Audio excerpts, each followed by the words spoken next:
That night, I couldn't sleep. I lay in bed staring at the ceiling while Haley slept beside me, her breathing even and calm like nothing in the world was wrong. But in my mind, every detail from earlier kept looping. The wine glasses. The jacket. Her composed tone. It was all too polished.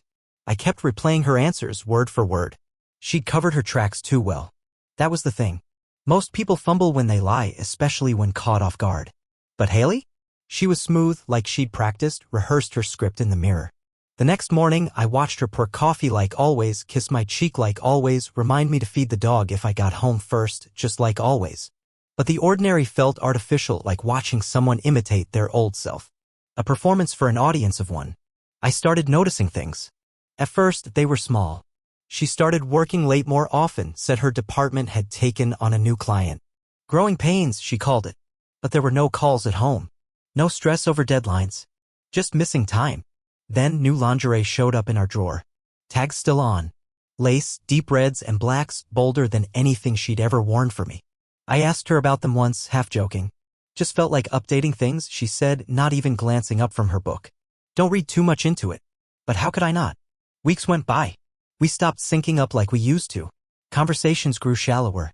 I'd ask about her day and get two-sentence answers. She stopped sharing random things like how the barista got her order wrong or that her boss tripped during a meeting. Those little details she used to throw out as soon as she walked in the door? Gone. And then there was her phone. One night we were watching a movie and it buzzed on the armrest between us. I glanced at it reflexively, not snooping, and she flinched. Not just a little twitch. Full-on jumped, grabbed it, locked the screen. I asked, something wrong? She smiled too quickly. Work group chat. Boring stuff. Another night, I got up to use the bathroom around 2 a.m. and I caught a faint light glowing under the blanket. She was curled away from me scrolling. When I walked back in, she snapped it off, tucked it under the pillow. Couldn't sleep, she said when I asked. Talking to anyone? She shook her head. Just reading. But her browser history was always wiped clean. Text threads ended abruptly. Call logs had gaps, whole days with no entries. Who deletes their phone history unless they're hiding something? And then there was San Diego. A month prior, she'd gone on a business trip for 3 days. Came back relaxed, glowing. She brought me a souvenir mug, said the hotel spa had been a surprise gift from the company. But in her suitcase was a tiny box with earrings inside, gold hoops with little diamonds. Pricey. Designer. Tag still attached. You splurged. I asked. She hesitated. Just a beat. They were on sale. But she never wore them again. Not once. They disappeared into her jewelry box like a secret buried under old keepsakes. I started keeping a list. Not because I wanted to be paranoid, but because I needed to know I wasn't losing my mind. Every red flag went into a note on my phone. Timestamps. Incidents. Things she said that didn't line up. Things she wore that weren't like her. It became my lifeline to the truth, proof that I wasn't imagining the distance growing between us. I even tried to confront her gently. One night, while we were brushing our teeth side by side, I said, "You've been different lately." She looked at me through the mirror, toothbrush halfway to her mouth. What do you mean? I don't know. Like, distracted? Tired? She spit out toothpaste, rinsed, and shrugged. Just work. And I've been trying to get back into the gym. Probably just adjusting. You can talk to me, I said. If something's wrong. She smiled soft, placed a hand on my arm. I know. But really, I'm okay. She wasn't. I knew it. She knew I knew. But neither of us said the words we were both thinking. Something had changed between us, and pretending otherwise only made it worse. One Friday, I decided to swing by her office. Totally innocent reason. I had an invoice she'd printed but left at home, and I figured I'd drop it off on my way to a client meeting. When I got to the front desk, the receptionist looked puzzled. Oh, she said, glancing at her screen. Haley isn't in today. I blinked. She said she had a big pitch? The receptionist shook her head. She said she was working remotely. Didn't mention a meeting? I stood there for a moment, wondering what to say, then just smiled and thanked her. Walked out with a pit growing in my stomach. That evening, I asked Haley how the pitch went. She didn't miss a beat. Exhausting. They had us running numbers till almost 6. I said nothing. Just nodded. Made dinner. Ate in silence. She didn't notice. Or maybe she did and was waiting to see if I'd bring it up. Either way, that was the moment I stopped hoping I was wrong. I started researching things I never thought I'd need to know. How to tell if someone's cheating. What apps can hide messages. The signs of emotional infidelity versus physical. I read articles, forums, Reddit threads. I wasn't proud of it, but it was like trying to solve a puzzle with half the pieces missing. I began noticing the way she dressed on days she said she was working from home. Makeup done. Hairstyled. Not just sweatpants and a hoodie. One time she left in leggings and came back with a blowout and perfume I didn't recognize. Got bored, she said when I asked. Went for a drive. Got coffee. Felt like cleaning up a bit. I smiled. Nodded. But inside I was unraveling. The final straw, at least for this phase, came the night she got a text after midnight. Her phone lit up on the nightstand. I rolled over and saw just enough. A name I didn't recognize. Just a first name, Nick. The message preview read, still thinking about last night. Haley didn't flinch when I picked it up. Instead, she reached over, pressed the side button to black out the screen, and mumbled, wrong number. That guy's been texting me since the fundraiser. I waited a beat. What guy? From the marketing team. Weird dude. I'll block him tomorrow. I lay there beside her for hours, my mind racing. Who was Nick? What fundraiser? And why did she lie so easily? I started fantasizing, not about revenge or confrontation, but clarity. Just once, I wanted her to crack. To hesitate. To stutter through an excuse that didn't land. Anything that would confirm I wasn't just a paranoid husband grasping at shadows. But Haley was ice. And every day, her mask got harder to see through. It was supposed to be a coincidence. My company had scheduled a last-minute meeting with a potential client, some software firm expanding into logistics. They booked a suite inside a downtown event hall that doubled as a banquet venue, the kind with glass walls, catered drinks, and a rotating guest list.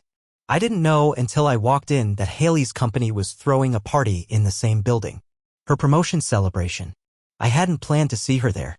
Honestly, I hadn't even remembered the date. Things between us had grown so quiet, so perfunctory that even milestones blurred together. But when I stepped into the atrium and heard her laugh echo from across the space, I felt it, something sharp twisting in my chest. There she was. Haley, glowing under soft lights, wearing a deep red cocktail dress I'd never seen before. It fit her perfectly, elegant, bold, intentional. Her hair was up, the way she wore it when she wanted attention, and her lipstick matched the wine in her glass. A small crowd had formed around her coworkers, probably. She was telling a story, animated, gesturing with her free hand. I meant to keep walking. Just head toward my meeting, pretend I didn't see anything. But then I heard my name. Eric, someone said. I turned my head. Across the room, a woman in a dark green blouse, maybe from her accounting department, tilted her head and repeated it. Didn't you used to be with that guy? Eric?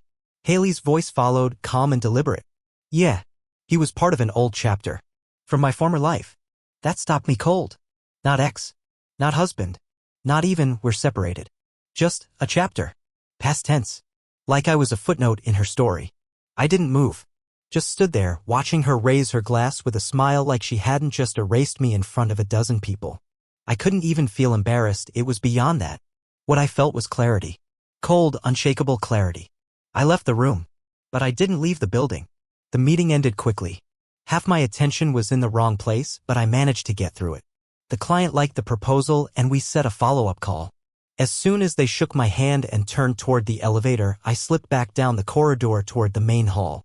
I wasn't sure what I was looking for. Maybe proof. Maybe I just wanted to catch her off guard for once. The lights had dimmed. Music had shifted from celebratory jazz to something slower. More and asterisk, mate. I passed a glass partition near the side lounge.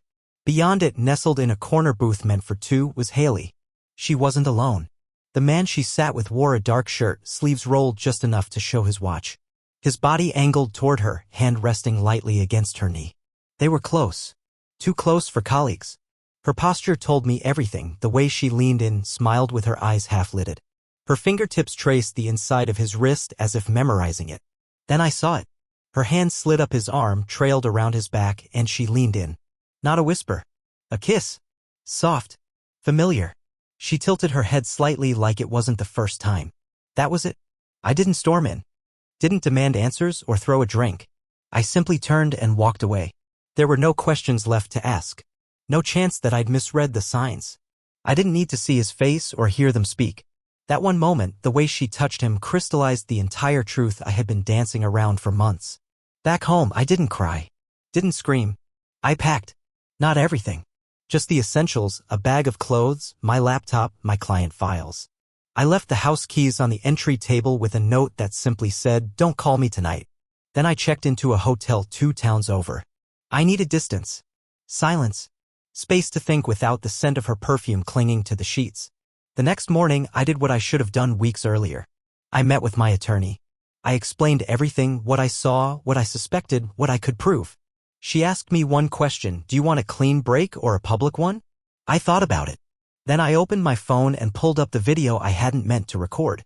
I'd captured it without thinking, my phone half out of my pocket, camera still on, when I turned to leave the lounge. Just a few seconds of footage. Haley and the man. The kiss. The touch. The moment it all unraveled. It's already public, I said. By midday, the clip had made its way into group chats.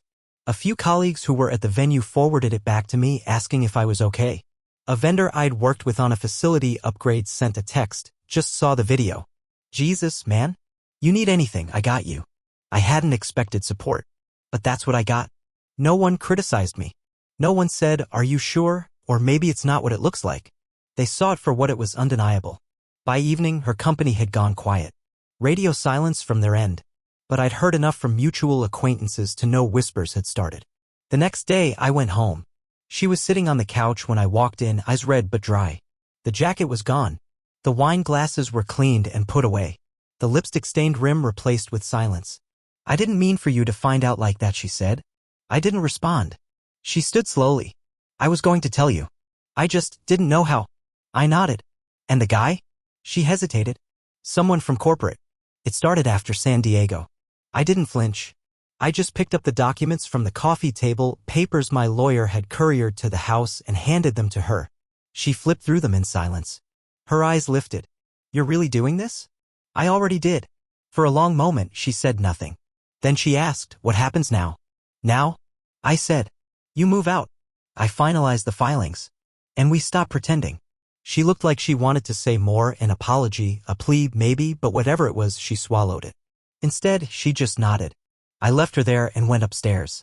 Packed the rest of my things. Called my brother. Told him I'd be crashing with him for a few weeks. That night, I sat in his guest room staring at the ceiling, wondering how I ever thought this life was stable. How I missed the signs. But deep down, I knew I hadn't missed them. I had ignored them. Hoping love could compensate for distance. That history could paper over betrayal. But it couldn't. You can't outlove someone's lies. You can't rebuild something when the other person has already moved into a new story without you. The next morning, I went for a walk. Bought coffee from a quiet cafe I used to frequent before Haley and I lived together. The barista still remembered my name. That small comfort, someone remembering me for me, hit harder than I expected. That's when it started to feel real. The life we had? It was over. Not because she kissed someone else, but because she made a choice. A series of them. And I couldn't keep holding on to someone who had already let go. She came home to a different house. I made sure of that. By the time Haley pulled into the driveway the next morning, the locks had been changed. Her house key no longer worked.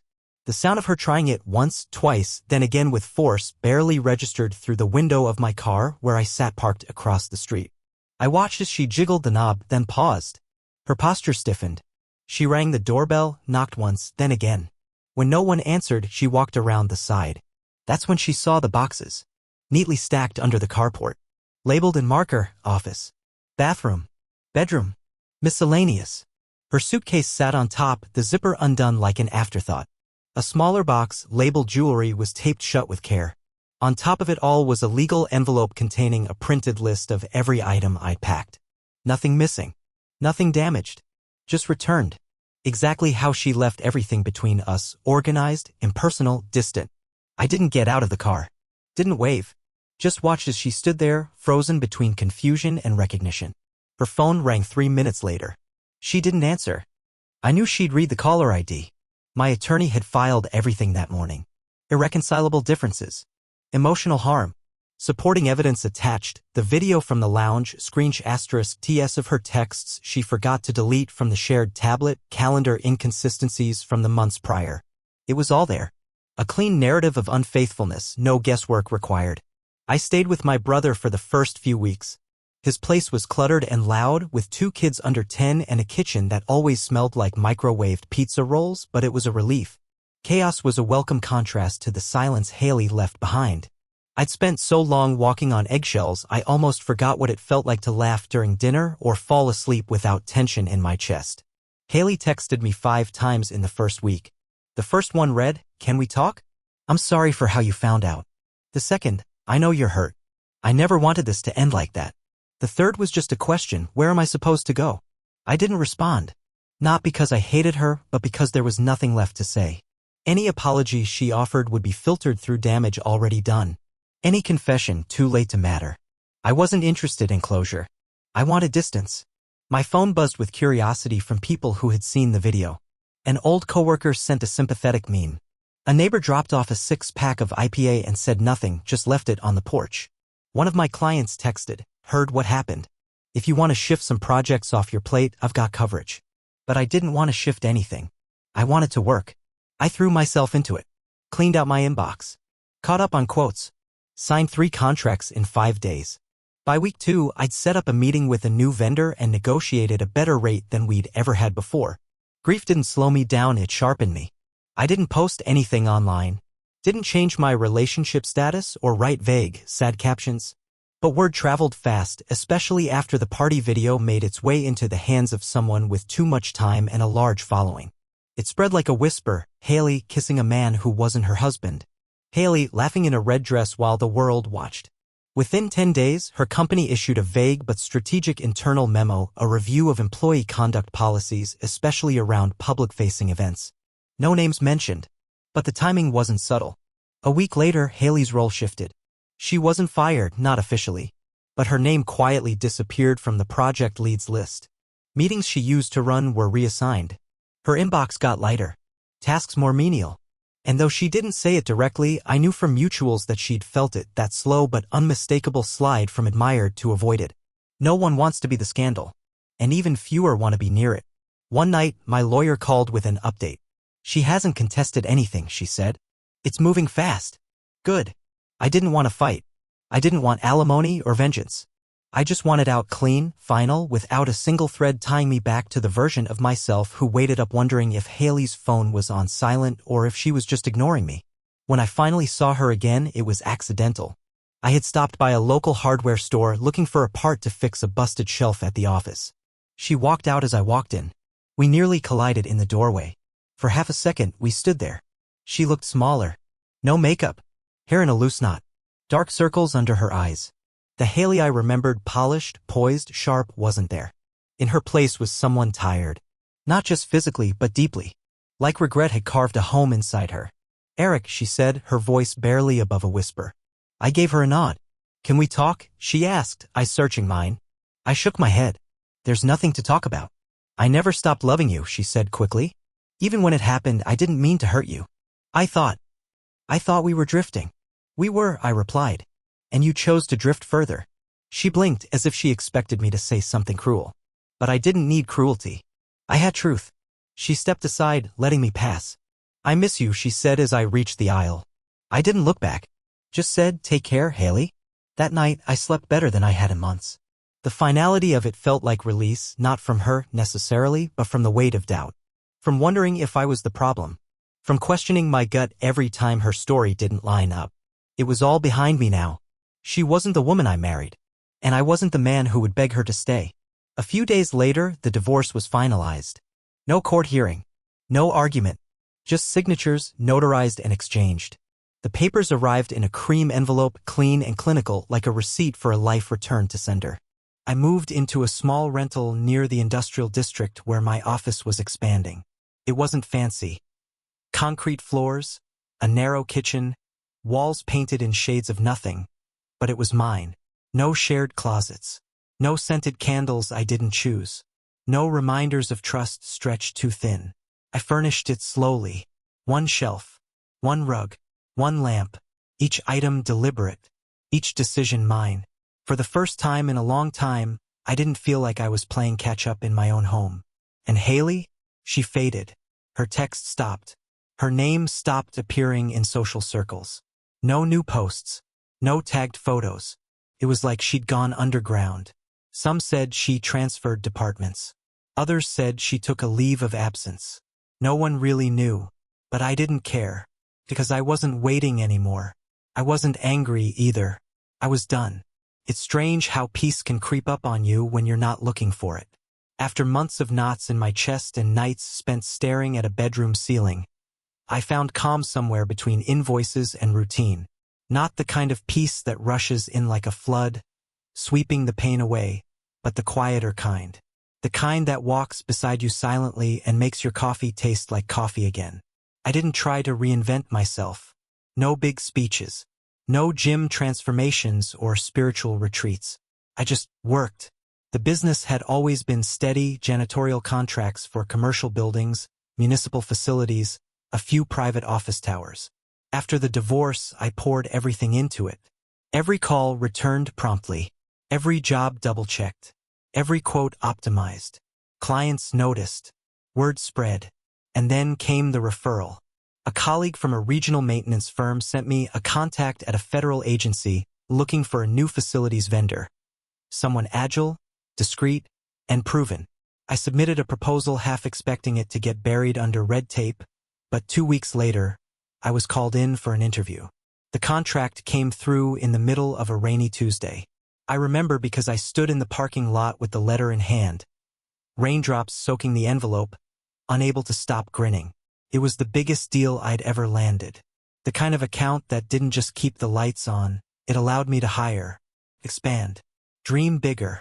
I brought in new vans, hired 2 more teams, brought payroll under one roof.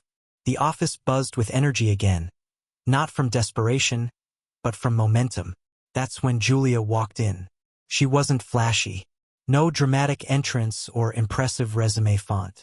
Just a crisp navy blazer, a quiet confidence, and a sharp mind for systems.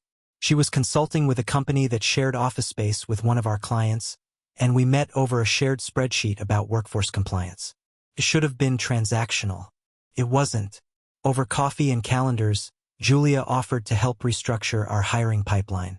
She'd done HR work for years, quietly fixing broken cultures and streamlining onboarding. She asked smart questions. Not just about the business, but about people. She remembered names, remembered birthdays. She noticed things. What struck me most was what she didn't do. She never asked about Haley, never poked at the past or offered some thin empathy wrapped in curiosity. She met me where I was, focused, rebuilding, cautious. And she didn't flinch. We kept it professional for weeks. Meetings turned into late emails. Late emails turned into casual coffee after hours. Then one day, she brought lunch to the site we were renovating. No fanfare, just a brown paper bag with 2 sandwiches and a quiet smile. "I figured you forgot to eat," she said, handing me one. "That's not sustainable, boss." It wasn't flirtation. It wasn't a play. It was care. Simple. Steady. One night, we stayed late reworking a conflict resolution guide for the team. We sat across from each other under buzzing office lights, empty takeout containers between us. She looked up from her notes and asked, "You ever think you'll trust someone again?" The question didn't sting like I thought it might. "I think I already do," I said without thinking. She didn't smile, didn't look away, just nodded like she understood the weight of that moment. From there, things unfolded gently. No grand confessions. No urgency. We started spending weekends together. Short hikes, old bookstores, dinners that ended in quiet laughter instead of tension. She never tried to fill the spaces Haley left behind. She didn't need to. Julia had her own gravity. She asked me once if I believed in second chances. "I don't know if I believe in them," I said, "but I believe in what comes after." We didn't label anything right away. No rush to define. But when she stayed over for the first time, she folded her clothes carefully on the chair instead of leaving them scattered. When she used my mug in the morning, she washed it and placed it back in the cabinet. Little things. Respectful things. I noticed I wasn't bracing for disappointment with her. There was no game. No hiding. Just presence. Meanwhile, business kept growing. We signed 2 more contracts with public sector branches. I hired a part-time office coordinator and finally stopped working every weekend.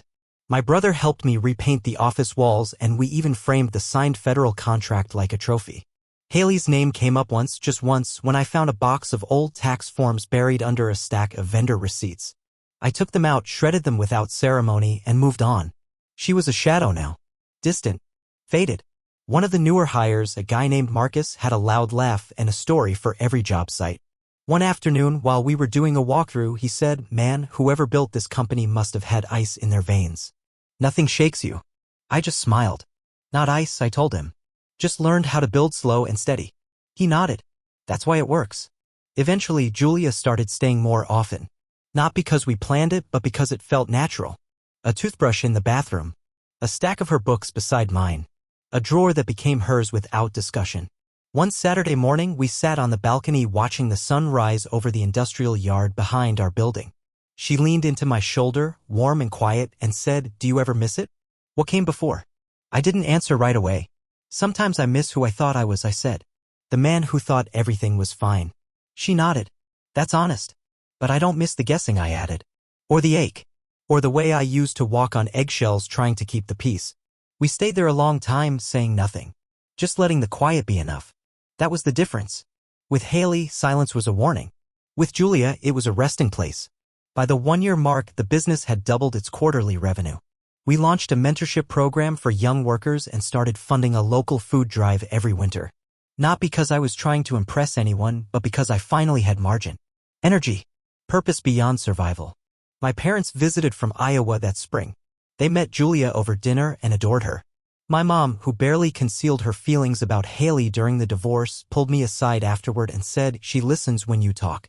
I like that. I liked it too. It wasn't glamorous, what we had. But it was real. And after everything, real was everything. The fall didn't come all at once for Haley. It came in pieces, small, public humiliations that chipped away at the image she'd worked so hard to build. 2 months after the party, she lost her job. Officially, it was labeled a departmental restructure, but everyone knew the truth. Her role had become a liability. The leadership didn't want to be associated with the video still circulating in group chats and industry Slack threads. The man from that night? He was quietly transferred to a branch office out of state. Haley's professional references dried up. She applied to similar roles, same pay range, same responsibilities, but the interviews never called back. When one did, they offered her a position with half the salary and no upward track. She moved in with her sister, Lexi, who'd recently gone through her own scandal. Lexi's marriage ended when her husband found messages between her and a coworker. Birds of a feather. They lived in a cramped apartment over a laundromat, the kind of place where every sound traveled through thin walls. Haley tried to start a blog, Her Second Self, it was called. A personal reinvention project. She wrote posts about healing, self-worth, rediscovery.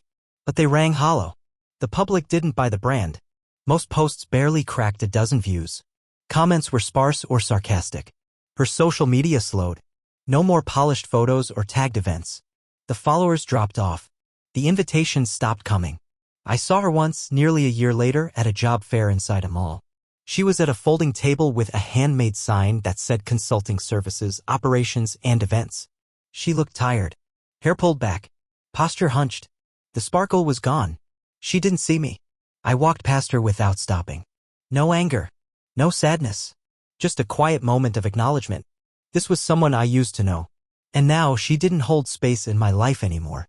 2 years after the divorce, I married Julia. It was a small ceremony at my parents' home in Iowa, just family and a few close friends. No drama. No grand gestures. Just a calm kind of joy.